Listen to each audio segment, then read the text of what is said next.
Ei pessoal, cheguei! Vamos para mais uma aula de arte moderna. Hoje nós vamos falar de Art Deco. Mas antes preciso fazer os meus lembretes para que esse canal exista, para que ele continue. Vocês já pensaram nisso? A gente precisa crescer para eu continuar, tá bom? Para isso, vocês podem curtir o canal, podem se inscrever, tem também o sininho, que quando você aciona ele, ele te chama para avisar que eu estou chegando com aula nova, tá bom? E divulga, né, gente? Divulga, conta para todo mundo. E tem também o Instagram do canal, @canal Espalhando Arte. Tem muita coisa interessante lá, vale a pena conferir, tá bom? Vamos começar então? Bem, em primeiro lugar, é bom vocês saberem que o termo Art Deco não era usado nas décadas de 20 e 30. Na França, referiam-se a ele como Style Moderne ou Paris 1925. E aí foi só em meados dos anos 60, 1960, que ele recebeu este nome Art Deco. E popularmente ele é também conhecido como estilo anos 20. Bem, vamos lá. No final do século XIX, quando a Revolução Industrial se estabeleceu, a vida contemporânea tornou-se muito diferente das décadas anteriores. Então, era hora de algo novo, algo que gritava século XX. Chegamos! Tem essa ansiedade, né, gente, que a gente passa quando vai mudar de um século para outro. Isto é natural do ser humano. E aí é a novidade, a tecnologia, a modernidade, o século XX. A partir desse desejo de avançar para o novo século em sintonia com a inovação, em vez de ficar preso pela nostalgia, um grupo de artistas inovadores franceses formou uma organização chamada Sociedade de Artistas Decorativos. Um dos principais objetivos do novo grupo era desafiar a estrutura hierárquica das artes visuais, que relegava os artistas decorativos a um status menor do que os meios clássicos da escultura e pintura. Desejo esse que não é novidade para nós. Vide Arts and Crafts, Art Nouveau e Bauhaus. Romper com essa diferença. Artes menores e artes maiores. Bem, o plano era fazer uma grande exposição para apresentar esse novo tipo de arte decorativa. Decorativa, Art Deco. Fixem isso. Essa exposição foi originalmente concebida para 1914, mas teve que ser suspensa até o final da Primeira Guerra Mundial e, em seguida, adiada por outras razões até 1925. Era a Exposição Internacional de Artes Decorativas e Industriais Modernas. Industriais, né? Vamos lá. Mais de 15 mil artistas, arquitetos e designers exibiram seus trabalhos na exposição. E esta exposição foi o estímulo para o início do movimento.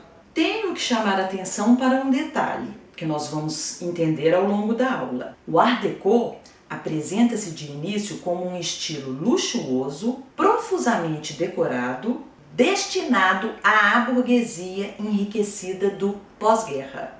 Tempos depois, a partir de 1933, ano de realização da exposição Art Deco no MoMA, Museu de Arte Moderna de Nova York, o estilo passa a dialogar mais diretamente com a produção industrial e com os materiais e formas passíveis de serem reproduzidos em massa. Com isso, o que vai acontecer? Vai haver um barateamento da produção que levará à popularização do estilo.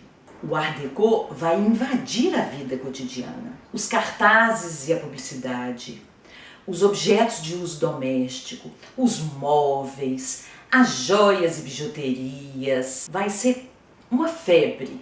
O Art Deco, gente, vai ser um estilo ímpar.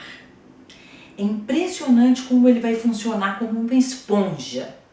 Nesse momento assim, meio de euforia, do pós-guerra, das tecnologias, etc e tal, tudo que estava em voga, fosse na música, fosse na moda, no teatro, na cultura, ele sugava, ele absorvia. Então, por isso que eu falo que o Art Deco é meio como uma esponja que absorve tudo que está em voga, que está sendo considerado nessa época, nos anos 20 e 30. Ou seja, é um estilo mistureba, completamente misturado. E por isso, cabe a mim estabelecer quais foram essas influências que ele foi absorvendo para vocês entenderem a mistura. Nós temos que levar em consideração que esse era o momento em que as pessoas queriam esquecer os traumas da Primeira Guerra Mundial. Queriam se divertir, olhar para o futuro, acolher o futuro, o novo, o moderno, a velocidade, a modernidade, o luxo, o lazer, as viagens eram o que aquela cultura mais ambicionava. E o Art Deco proporcionou-lhes as imagens e os objetos que refletiam seus desejos. Dentro deste contexto, vou falar de uma das inspirações da estética Deco, que são as superfícies curvas e aerodinâmicas. Inspirado em parte pelo design dos transatlânticos, dos automóveis, dos trens, o novo estilo apresentava curvas aerodinâmicas, paredes de superfícies lisas e grades de aço, e era frequentemente marcado pelo trio de faixas horizontais de velocidade que pretendiam sugerir movimento, como as que a gente vê nos transportes. Por exemplo, a gente vê essa coisa de superfícies lisas nos automóveis, lustradinhos, né? Uma pintura brilhante, lisinha. A coisa das grades de aço também, né? Que a gente vê em trem, vê em automóvel. As faixas horizontais de velocidade para sugerir movimento. É aquela coisa, sabe? Da linha de movimento. Sugerir o movimento mesmo, né? Passeio. Que a gente vê nos carros também. Pois é, não falei que o Art Deco tinha essa coisa de esponja, né? De absorver as tendências? Essas eram tendências do design dos automóveis, dos trens, né? E etc., dos transatlânticos, que eles pegavam para si. Estão achando esquisito? Conversa fiada? Não. Olha, por exemplo, tudo isso que eu falei no design de um rádio. Gente, um rádio, né? Um rádio é um utensílio doméstico, vamos dizer assim. Olha como que ele tem formas fluidas e curvas aerodinâmicas. Curvas aerodinâmicas num rádio? Para quê? Porque essa questão da aerodinâmica nos meios de transporte tem uma relação, né, da resistência, a pressão do ar, então ela é abaulada, ela oferece menos resistência, beleza, ótimo, mas e num rádio? Então, por isso que às vezes eu falo, não sei se vocês vão entender essa expressão não, mas o Art Deco parece que eu vi o galo cantando, mas não sabe aonde. Por exemplo, a aerodinâmica nos transportes tem uma função, agora no rádio ela é simplesmente estética. Então, por isso que eu falo, né? Ouviu a tendência, sabe da tendência, mas a função, o motivo dela não importa não, importa a estética dela.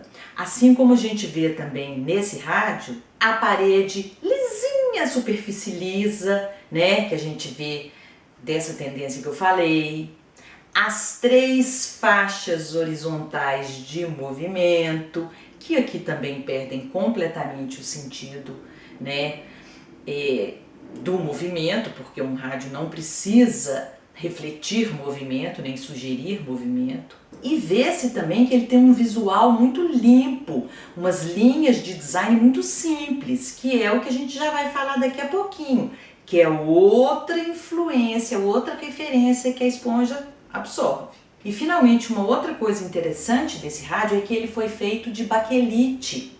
Baquelite imita a madeira. E a madeira seria um material muito mais caro, porque a baquelite é uma resina sintética.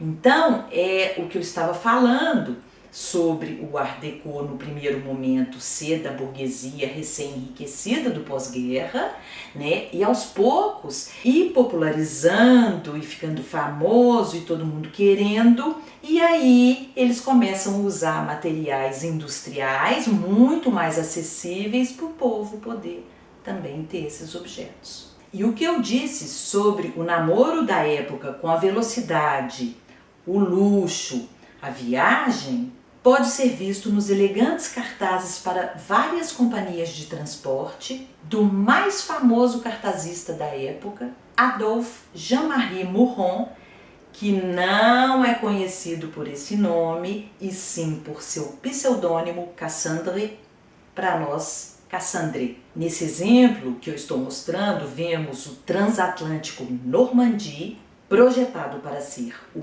maior, o mais rápido e o mais suntuoso navio de passageiros que o mundo já viu. É esse gigante, né, que avança com essa proa aerodinâmica, muito luxo, a modernidade, né, a velocidade era o mais rápido, maior, né? Muitas vezes o Art Deco prestava homenagem às influências modernistas, o cubismo, o futurismo, o de-style ou neoplasticismo. Porém, as referências eram indiretas, não era uma coisa óbvia não. Era como se estivessem pegando os resultados finais de algumas décadas de purificação de composições às formas básicas e inventando um novo estilo que poderia ser visualmente agradável, mas não intelectualmente ameaçador. É o que eu falei, ele pega a imagem, a estética, mas para ser visualmente agradável, sem ser intelectualmente ameaçador, no sentido de que para você entender Mondrian, Malevich, você entender tudo que eu venho falando aí nos estilos anteriores, né? Essa simplificação, essa necessidade do genuíno, você tem que entrar intelectualmente, conhecer os motivos, as questões filosóficas, espirituais. Por isso que fala intelectualmente ameaçador. Não.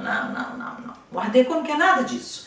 Ele quer o que eles têm para oferecer de visualmente agradável dentro dessa purificação, dessa simplificação, né, ao básico. É isso. Veja bem, o Art Deco não tinha nenhuma base filosófica, era puramente decorativo.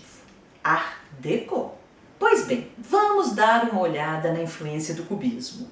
Ela é que vai conferir ao design Art Deco um caráter mais fragmentado e geométrico. Olha que interessante essa águia decorativa colocada como gárgula no edifício da Chrysler em Nova York. Olha como ela é uma geometrização, uma simplificação de uma águia, né? Vamos dizer que é uma águia cubista. Olha como que ela é fragmentada, geometrizada, assim como essa figura feminina no topo do edifício da Junta Comercial de Chicago. Vê-se claramente que é uma figura humana simplificada geometricamente. A gente consegue ver cubismo, simplificação geométrica nela. Assim como podemos ver a dinâmica do futurismo numa capa da revista Vogue. Não sei se vocês lembram, né? O futurismo, num primeiro momento, ele se parece muito com o cubismo por causa da redução à geometria que está por trás dos objetos. Então, esse caráter geométrico, num primeiro momento, faz a gente lembrar de cubismo, mas o futurismo acrescentava a geometrização né, do movimento. Ele queria uma dinâmica, né, o dinamismo da máquina, do carro, dessa época, do futuro, né, um ódio à máquina. E a gente vê isso nessas diagonais, né, que sugerem o movimento dessa capa. Uma sombra e luz, também um claro, escuro, ou a questão das cores, que também ajuda nessa impressão do movimento. E olha na parte inferior que a gente vê um carro, né, o farol de um carro, uma coisa metálica. E é essa questão da época da máquina, né? O moderno, futurismo. Não tem uma cara moderna essa capa para a época? Bem, agora nós vamos dar uma paradinha. Mas as influências não acabaram. A esponja ainda tem muita coisa para absorver aí pela frente e este vai ser o assunto da próxima aula na semana que vem, tá? Eu vou continuar a contar para vocês sobre essas influências que fizeram um estilo tão diverso, tão misturado que é o Art Deco, ok? Vejo vocês na próxima aula. E se você está se divertindo, aprendendo com as minhas aulas, não me agradeça. Agradeça aquele lindo pessoal lá do Patreon que tem contribuído para que esses vídeos aconteçam. O meu muito obrigada. Até a próxima aula. Não esquece de curtir não, hein? Curte aí. Beijo. Tchau.